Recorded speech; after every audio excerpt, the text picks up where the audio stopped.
Hello, my name is Rich Howard, owner of Architectural Builder Supply, and this video is to bring you a closer look at the National Guard products number 5050 CL. This is a roll of clear silicone bulb self-adhesive gasketing. Very typical sort of material that you're going to see installed in, well, primarily in installations that require smoke and draft control is where you'll see this sort of teardrop shaped or bulb style gasketing. Self-adhesive as well is a fundamental part of the commonality of this stuff. Smoke and draft control, self-adhesive, installs very simply and quickly onto a frame. The dimensional properties of the item, and I've got a bit of it snuck out from the end of the packaging here, are 1/4 by 1/2, and that is the common size. Not that it's the right size for you, but it's the common size of this material. Okay, 1/4 by 1/2. And what I mean by that is you might have a special, door situation where this is not the right size. You might need something a little smaller. You might need something specifically made to account for an unusually small margin between the door and frame, something with even a smaller sort of compressible size than the 5050, even though this compresses down to, a very small amount. You might need something anti-ligature, something that is intended specifically to tear if any pressure is put on it. So there might be conditions by which this isn't right, but the 5050 from National Guard is the one. If you have a standard installation, this is the one. The CL just simply means clear. That's not the common finish. The common finish is going to be the B, which is I think called bronze. No, it's called brown. So the 5050, that's the heavy lifter of this sort of material, the common one. Brown, 5050B for brown, 5050C for charcoal, it's even darker, 5050W for white, T for tan, CL for clear. Okay, this is made of silicone, which is the typical material for this. Again, smoke and draft control related.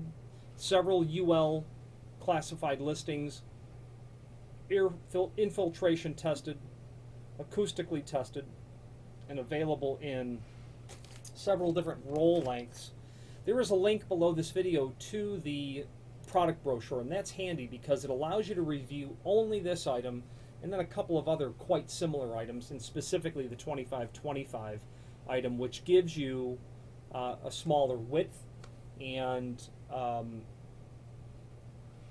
not necessarily a smaller compressible size, but nonetheless gives you something that's a bit smaller should you want something a little bit smaller. So the lengths, it's available in 17 foot, 20 foot, 21 foot, 25 foot, and then 300 foot rolls. What does that mean? Well, 17 foot is the typical size, and they're calculating 2 jambs and then a header. So 17 is 7 plus 7 plus 3. There you go. Obviously, when you get to 25 foot, you're going to be able to handle something as large as an 8.0 by 8.0 opening. And if you've got lots of these to do, 300 foot multiples with 300 foot rolls, or at least starting with that, is the way to go because it's less expensive. You've got a lot less packaging that gets thrown away, things of that nature. That product brochure link also is very handy, and it is on the installation instructions, which we're going to go over in a moment. But it gives you the initial review of where you place this material, depending on if it's the strike jamb or the hinge jamb or the header. And they don't go in the same place on all 3 sides, so to speak. Before we get into the installation instructions, there is the MSDS down below this. Someone had asked me for that years ago, and we had posted it there. It's well, if you're looking for the MSDS, Material Safety Data Sheet, there it is. So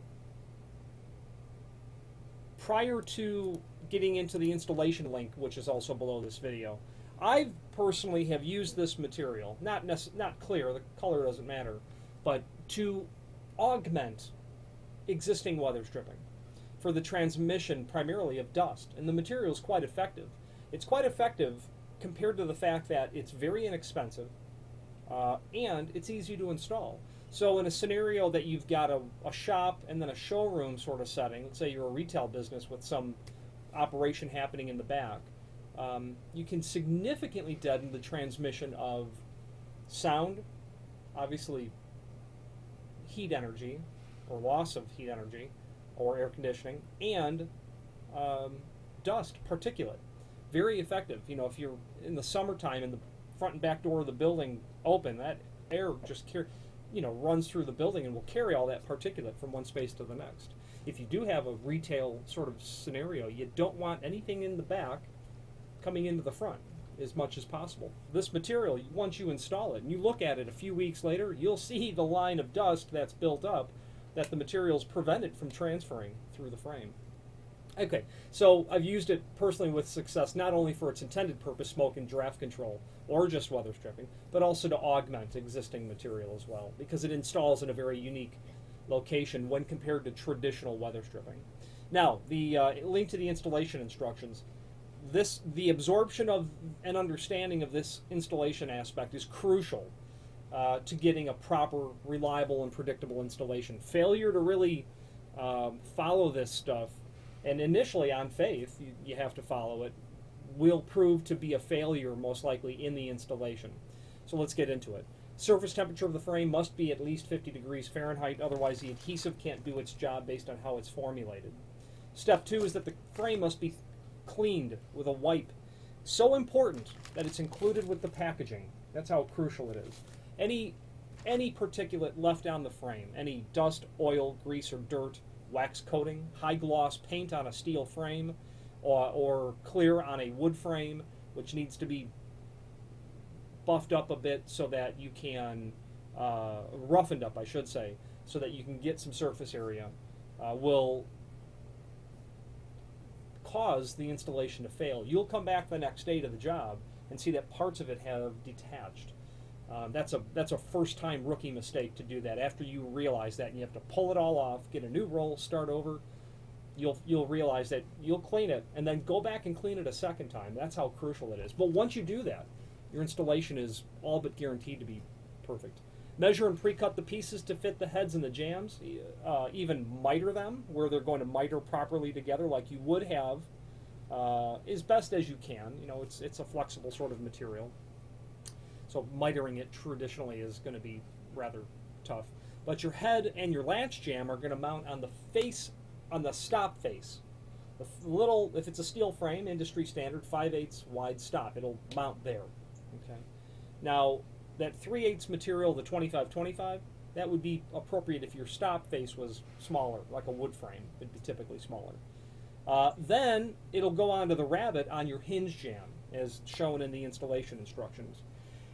Moving on to step 4, remove the protective backing, the paper backer. Just peel some of that away. They say 1 to 2 feet at a time. I opt towards going with the 1 foot at a time because you've got a lot of this material exposed, the adhesive exposed. 2 foot of it's a lot of it to have exposed. Here's the tendency, 2 tendencies that I have found. You've got a tendency to stretch it ever so slightly, that's bad, and you've got a tendency to unintentionally bump it on the frame. So I like working with shorter pieces because I can better control the installation when I've got a shorter amount of length and I'm not tempting to stretch it out, because any elasticity in this material is going to seek its natural point, and that will be a point of failure as well. So I like working with shorter lengths. Position on the frame were illustrated in step 5. We kind of already discussed that. Adhere by pressing firmly, approximately 15 pounds of pressure straight down along the entire length. Do not remove and relocate. Get it right the first time. That's the bottom line. Practice. If you've got 10 of these to do, your first one won't be great, but 2 through 9 will be excellent, that kind of installation. Do not rub like a rolling pin. Don't pull that down over the entire frame, because that will cause it to stretch ever so slightly, making it possibly fail. As you're pushing the material down, be excessive with that. You want to have great contact of the adhesive onto the frame material. So patience and lots of pressure for as long as you can doing that. They don't give a time sort of frame on that, but I use 60 seconds as a rule myself for doing that, and employing additional people to help with the process is crucial so that you can actually get through the installation. And 7 is probably the most important. Make sure the seal does not impede with the proper closing and latching of a door. It's likely that you have a fire-rated door if you're installing this. You have a fire-rated door provided that it is self-closing and self-latching. If you don't self-close it and self-latch it, you don't technically have a fire door. If this material impedes the closing hardware, hydraulic closer, spring hinges, whatever the case might be, if that's prevented from happening, then that's a problem. You need to mitigate that problem. It could be either improperly installed or compressing the material is the problem, and you might need something simply smaller. You might have an unusual frame condition that you've got a trouble point where there's not enough allowable margin for the material to work. So you might need to rethink that. The adhesive on this material has a shelf life of a year, and the translation of that is we don't keep much of it in stock. Certainly, we don't keep more than a month or two in stock because it does have a definite shelf life. Don't buy it if you're not going to use it, is the bottom line. The adhesive on the back is engineered not to have a shelf life greater than 1 year. So, provided all that's the case, I'm a large fan of this material because of what I had mentioned earlier. It's cheap, it's effective, and it's easy to install. I have put this in lots of places. Double hung window unit air conditioner. I want to trim that off as best as I can when I bring that sash down, seat it onto something. I've used two strips of this material on the cab of a pickup truck to seat that onto, or something larger or akin to that. The material's effective, that kind of thing. Now, what is also important to know is that the name National Guard is synonymous with all things weather stripping related. There is a link below this video to the manufacturer's page where you can pull up the full line National Guard catalog and review all things weather stripping from them. If you have more than an occasional need for weather stripping, by all means familiarize yourself with their product catalog. Certainly there is something there that you will need in the future or have already used, quite frankly. If you have any questions on the National Guard 5050 CL, this is their teardrop-shaped smoke and draft control self-adhesive weather stripping, or any other National Guard product, please feel free to reach out to us. Thank you.